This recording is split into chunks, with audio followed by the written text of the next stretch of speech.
Hey there, what's going on, everybody? So today I was going to go over the Starfield reviews that had just came out this morning. The embargo released, I want to say at 9 a.m., I believe, this morning for us. So quite a few reviews have come out so far. It looks like 51 critic reviews so far, and I have watched through now. I believe it's hours actually of review videos on the game. Nicely, I haven't been spoiled on anything, which is good as far as like story wise, things like that. So I just kind of wanted to go through the review roundup and give you my general thoughts as far as what I think and if I'm going to be playing the game and things like that. As far as the critic reviews on Metacritic, so we have an 87, which is decently pretty damn good actually. Higher than I expected. Actually, I expected an 80 across the board. Just because I know with Bethesda games, they can have some issues coming out, definitely. Fallout 76, I had pre ordered and looked forward to because I was promised a giant open Fallout world that I could play online with friends, and turns out what they actually delivered was a pile of garbage. So I was wasn't sure as far as how exactly this was going to turn out.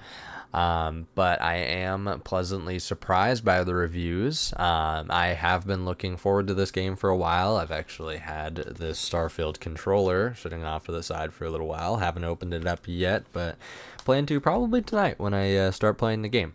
So I do plan on playing the game, definitely. Seems like something I will definitely sink some hours into.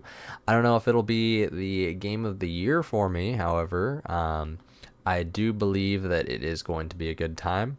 Much like Fallout 4, Fallout 4, I spent quite a few hours in. I spent a lot of time messing with just building my base. I forgot exactly what it's called, but as far as building, going through the side quests, things like that, just kind of like messing around after I became OP in that game, I really enjoyed. So this is definitely seeming like going to be that kind of game. So reviews I had watched through. So I had gone through IGN's. IGN's does seem a little harsh. I feel like so overall they gave it a 7 out of 10 is what they gave it. Role playing quests and interesting NPCs out there waiting to be stumbled across, and the pull to seek it out is strong. For more on RPGs, check out our So reviews of Baldur's Gate 3 and I do feel like the critic in this one. I was almost surprised that he gave it a 7 at the end because it definitely seemed to touch on more negative than positive a lot of times in the game. He'd touch on like, well, this is good, but also here's like 5 bad things I don't really like about it. So I felt like that's kind of where I was getting from the IGN reviews. The funny thing is, I feel like there's a lot of 7 out of 10s or 10 out of 10s. There's like not a lot of like 8s, but that's kind of what's bringing it to its middle ground of 87, because you have a whole bunch of people on here reviewing it just 100 straight up. And then you do have a few 80s here and there. Then you have just these people down here rating it just 70. um so I feel like that's kind of bringing it to that middle ground of 87. I have read quite a few comments on, I believe it is yes, Games Radar's video that I watched through here. So with their review, they gave it a 5 stars, 5 out of 5. With that, a lot of comments saying, um, let's see, so tell me you got paid without telling me you got paid. 5 stars, really. Honestly, should have been 4 out of 5. Maybe you guys got paid. Um, I think 7 is a fair indication. Pretty decent game. Paid review. Got their check from Microsoft. Paid review. Yeah, a lot of people complaining that they got paid for their review, which, I think a lot of that could just be exclusive games you tend to have. Unfortunately, this group of people that swarms in, just complaining that said said game that is going to be exclusive to not their console of choice is they just want to fight for their own console. They just assume that it's going to be a bad game on that other console. Um, I will make a well-edited video at some point as far as console warriors, because I do think that is a very fun and just wild subject, that is still such a big thing at the moment. Competition in the industry, of course, is great, but also you have these people who are just completely out of their goddamn minds. Um, but overall, people have their different opinions. So you're gonna have someone who played through this game and they fucking loved it and they thought it was the best thing they've ever played. So do I think they were paid for the review? I don't think so. No, I think the gentleman in this video, I think he well explained his points, and he really just seemed to dig it from every aspect that he pointed out. So I don't think that he was paid for that review. This review by Mortismal Gaming, highly recommend. It's an hour-long review. I did some other things while I listened to his review off to the side, but he goes through the game very in-depth. He doesn't spoil the story at all, which is great, but he does go quite into just the aspects of the game as far as like leveling up, how the game performed technically, story setup, progression systems, things like that. He did a great job going through everything. So highly recommend his video.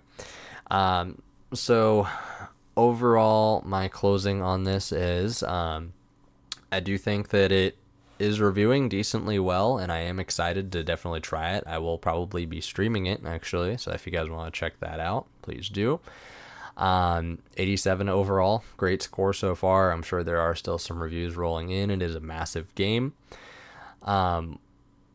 With that, I am super surprised that it's not having technical issues. Actually, I can applaud Bethesda as far as how massive of a game it is, and not many technical issues that people have pointed out. I mean, honestly, every game I start up now, it feels like I'm getting just bombarded with technical issues all around. So it is surprising to see that a Bethesda of all games title is launching without many issues at all.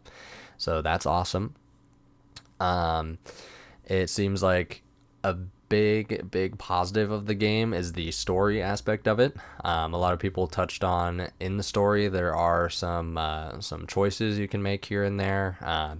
Seems like with those choices they are kind of bare bones as far as like either this will happen or this will happen. You can kind of guess the outcome, but I mean, I do like that. I do like being able to change things up a little bit, and make a difference in the story that I'm following through on. So I am excited to know what the story is in this game. Because I have no idea actually what the story even is. So the negative aspect that I do want to touch on. So I was hoping that I could go through. I know Alana Pierce had uploaded a video earlier this morning, as far as like the honest truth as far as like flying through space, things like that in the game. Looks like she had removed the video for some reason, not sure exactly why. Maybe the negative attention she was getting from it or something like that. I have no idea. With the space travel though, looks fairly bare bones as far as what you can do. She showed the fact that when you fly to a planet, you can't exactly just fly to the surface and land, things like that. It's mainly going to be just a little load screen, brings you to looking at the planet in space, and then you have a little, basically you see the planet off in the distance. You're going to be here with this little area of space that you can fly around. You can't actually land on the planet though, which I don't understand even the point of being able to fly around in that space. Then is it just the fact that looking at that planet is cool from a distance? Like, I don't understand like the point of, I guess, flying around in space that all really, I guess at this point it seems like. So that is something I was disappointed in. A couple of things I am not disappointed in that the internet seems to be freaking out of is going to be, I guess, the barriers on planets are that's expected. Honestly, a game can't just load an infinite planet where you can walk around the entire thing for days at a time. Nor I don't think you'd want to. Honestly, it would just be empty at that point. So I'm not disappointed in that. That is expected that you would reach a barrier that basically asks you like, hey, do you want to go back? Do you want to fly to a different spot? So I'm fine with that. Um, and also there was a big criticism as far as this idiot online complaining about how you can't land on Mars, which is a gas giant. It's made of gas. You can't land on gas. Jesus Christ. Like, I don't know why this needs to be explained. Just any research whatsoever could just pour water on your complaints. I don't understand why. People just love to complain online without any grounds whatsoever anymore. Um, but yeah, overall, I am excited to play. Definitely will be giving a try. So I believe that summarizes all of the reviews that I've kind of listened to today. All right, I'll see ya.